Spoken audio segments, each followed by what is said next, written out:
வணக்கம்.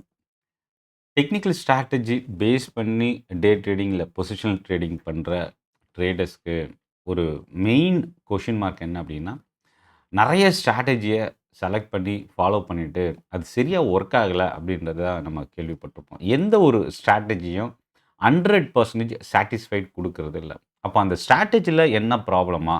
இல்ல அத ஃபாலோ பண்ற நம்ம சைட்ல என்ன பிரச்சனையா? அப்டின்றது தான் எல்லாருடைய அ ஃபோக்கஸாவும் இருக்கு. முக்கியமான விஷயம் என்னன்னா, இண்டிகேட்டர்ஸோ இல்ல ஸ்ட்ராட்டஜியோ என்னைக்குமே ஃபெயில் ஆகாது. அத ஃபாலோ பண்ணி அத இம்ப்ளிமெண்ட் பண்ற நம்ம சைட்ல தான் பிரச்சனை இருக்கு. இப்போ இந்த வீடியோல டெக்னிக்கல் இண்டிகேட்டர்ஸ் இன்ட்ராடே ட்ரேடிங்க்கு என்னென்ன காம்பினேஷன்ல யூஸ் பண்ணலாம்?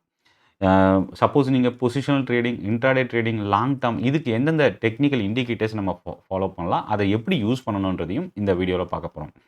ஸோ ஃபர்ஸ்ட்டு விஷயம் என்ன அப்டின்னா எம்ஏசிடி எடுத்துக்கிறேன் நான். எம்ஏசிடிய வந்து நெறைய பேர் வந்து ஃபாலோ பண்றதில்ல. பட் ஆனா, ரொம்ப வேர்ல்டுல ரொம்ப பவர்ஃபுல்லான ஒரு டெக்னிக்கல் இண்டிகேட்டர் தான் இந்த எம்ஏசிடி.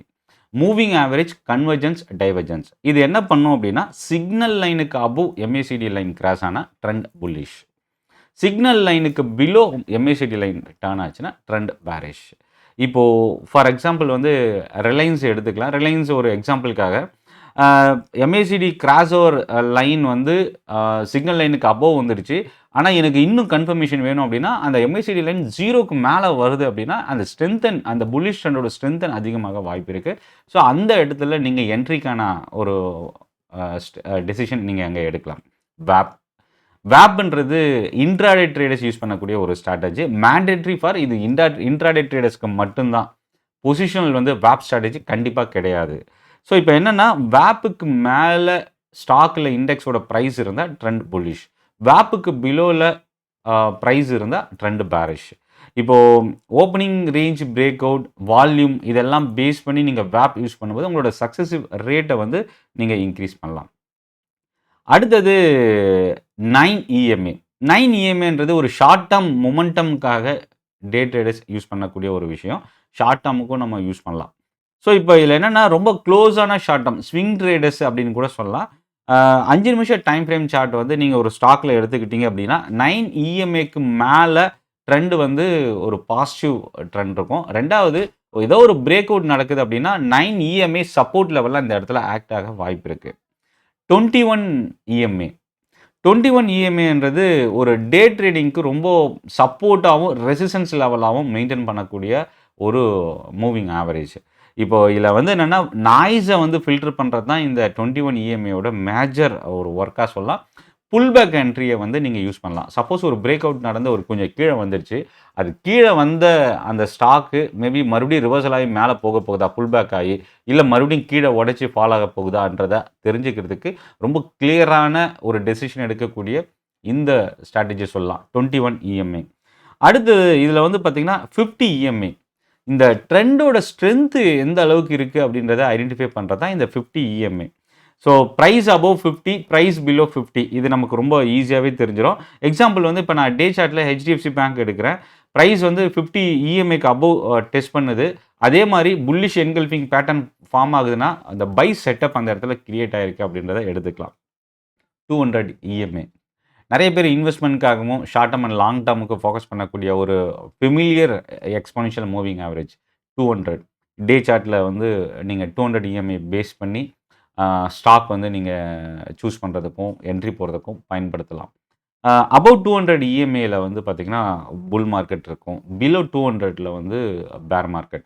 ஸோ, இப்ப அ இதில 200 இஎம்ஏக்கு மேல இருக்கும்போது, ஸ்டாக்கோட பிரைஸோ இல்ல இண்டெக்ஸோ மேல இருக்கும்போது, இந்த 200 இஎம்ஏ சப்போர்ட் லெவலா லாங் டெர்முக்கே இல்ல ஷார்ட் டெர்முக்கும் சப்போர்ட் லெவலா இங்க ஆக்ட் ஆகுறதுக்கான சான்சஸ் இருக்கு. ரொம்ப இதில வந்து பார்த்தீங்கன்னா, லார்ஜ் இன்வெஸ்டர்ஸ் இந்த 200 இஎம்ஏவ ரொம்ப சீரியஸா ஃபாலோ பண்ணுவாங்க. அவங்களோட இன்வெஸ்ட்மென்ட் டெசிஷனுக்காக. RSI overbought, over sold.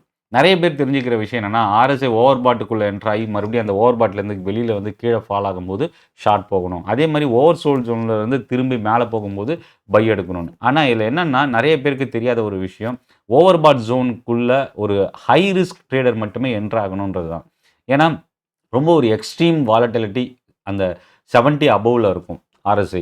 அதே மாரி 30க்கு பிலோல வந்து வாலட்டிலிட்டி அதிகமா இருக்கும். பட் வீக் ஜோன் அது. ஸோ அப்ப என்னன்னா, இந்த 2 லெவலும் வந்து பார்த்தீங்கன்னா, ரொம்ப வாலட்டிலிட்டி ஒரு கிளியர் டெசிஷன் எடுக்க முடியாத ஒரு சிச்சுவேஷன் அப்படின்னு கூட சொல்லலாம். ஆனா, இதில இன்னொன்னுன்னா 40லிருந்து 60க்குள்ள ட்ரெண்ட் கன்டினியூஷன் பேட்டர்ன் நடக்கும். ஸோ அப்போ 40க்கு மேலயும், 60க்கு பிலோலயும் பார்த்தீங்கன்னா, RSI இருக்கு அப்படின்னா, அப்ப அந்த ஸ்டாக்ல இண்டெக்ஸ் வந்து ட்ரெண்ட் கன்டினியூஷன் பேட்டர்ன் வந்து மூவ் ஆகுது அப்படின்றத எடுத்துக்கலாம். இதில இன்னொன்னு என்னன்னா, ஒரு ரொம்ப ஸ்ட்ராங்கான சிக்னல் இருக்கு. ஆனா RSI 70க்கு மேல இருக்குன்னா, அந்த இடத்துல என்ட்ரி அவாய்ட் பண்றது நல்ல விஷயம். இப்போ ஒரு சில இன்ட்ராடே செட்டப் எப்படி கிரியேட் பண்ணலாம்? இப்ப நான் டிஸ்கஸ் பண்ண டெக்னிக்கல் இண்டிகேட்டர்ஸ வச்சு எப்படி கிரியேட் பண்ணலாம்? ஃபர்ஸ்ட் விஷயம் என்னன்னா, VWAP plus 9 EMA plus RSI. இத 3த்தையும் பேஸ் பண்ணி பண்ணலாம். ட்ரெண்ட் வந்து VWAPக்கு அபோவ் இருக்கா அப்படின்றத செக் பண்ணிக்கங்க. அதே மாரி புல் பேக்குக்கு வரைக்கும் நம்ம வெயிட் பண்ணணும். பிரேக் அவுட்டோ இல்ல சடனா ஓடி போய் சேஸ் பண்றது கண்டிப்பா ஒரு ப்ரொஃபஷனல் ஒரு ப்ராப்பர் ட்ரேடிங் செட்டப் கிடையாது. ஸோ அப்ப என்னன்னா, நீங்க புல் பேக் வரைக்கும் வெயிட் பண்ணணும். அந்த புல் பேக் EMAக்கு ரொம்ப க்ளோஸா வருதான்னு பாருங்க. EMA க்ளோஸா வரும்போது நம்ம யூஸ் பண்ணலாம். 2வது RSI வந்து 40 டூ 60க்குள்ள தான் இருக்கும். 70க்கு மேலயோ, 30க்கு பிலோவோ இல்லாம இருக்கணும். ஸோ இத பேஸ் பண்ணி பண்ணலாம். அதே மாரி ஸ்விங் ட்ரேடிங் செட்டப்புக்கு வந்து இன்னொரு ஸ்ட்ராட்டஜி 50 EMA, 200 EMA, MACD. இத 3த்தையும் பேஸ் பண்ணி நம்ம யூஸ் பண்ணலாம். இதில வந்து என்னன்னா 50, 200 கிராஸ் ஓவர் பேஸ் பண்ணி யூஸ் பண்ணலாம். MACD வந்து பார்த்தீங்கன்னா, மொமெண்டம் கிராஸ் ஓவர நம்ம ஃபாலோ பண்ணலாம். ஸோ இந்த 2 ஸ்ட்ராட்டஜி உங்களுக்கு யூஸ்ஃபுல்லா இருக்கும்னு நெனைக்கிறேன். ஒவ்வொரு இண்டிகேட்டரும் என்ன பர்ப்பஸுக்காக அத கிரியேட் பண்ணியிருக்காங்க. அந்த பர்ப்பஸ் என்னன்றத கம்ப்ளீட்டா தெரிஞ்சுக்கிட்டு, ஒரு கம்ப்ளீட் ஸ்ட்ராட்டஜிய நீங்க பில்ட் பண்ணுங்க. ரொம்ப முக்கியமானது இண்டிகேட்டர டீட்டெயிலா தெரிஞ்சுக்கிட்டா மட்டும் நம்மளால சக்சஸ் ஆக முடியாது. பட் ஒரு ப்ராப்பர் ரிஸ்க் மேனேஜ்மென்ட், ஒரு proper trading setup, stop loss and target இதெல்லாமே கம்ப்ளீட்டா ப்ரொஃபஷனலா நம்ம ஃபாலோ பண்ணும்போது, நம்ம இண்டிகேட்டர் வந்து ஒரு சப்போர்ட்டிவா வச்சு கன்சிஸ்டன்ட்டா சக்சஸ் ஆகறதுக்கான ஒரு செட்டப்ப கிரியேட் பண்ண முடியும். சென்னை ட்ரேடிங் அகாடமி இதுவரைக்கும் யூடியூப் சேனல் நீங்க சப்ஸ்கிரைப் பண்ணலனா, சப்ஸ்கிரைப் பண்ணி வாட்ச் பண்ணுங்க. டெலகிராம் குரூப்புக்கான லிங்க்கும் வீடியோவோட டிஸ்கிரிப்ஷன்ல இருந்து நீங்க யூஸ் பண்ணிக்கலாம். ஆ இந்த வீடியோ பத்தின உங்களோட ஃபீட்பேக் நீங்க கமெண்ட்ல போஸ்ட் பண்ணுங்க. நன்றி, வணக்கம்.